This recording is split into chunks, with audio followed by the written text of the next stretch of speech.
ঘরে পনির আনতেই আমার প্রথমে মাথায় এলো আজ বানাবো পনির কালিয়া। তার জন্য প্রথমে আমি বড় বড় ডুমো ডুমো করে পনিরটা কেটে নিয়েছি। আলুটাকেও একটু বড় করে ডুমো করে কেটে নেব।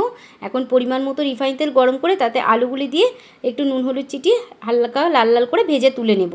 এদিকে মিক্সিং জারে আমি কিছুটা মশলা বানিয়ে নেব।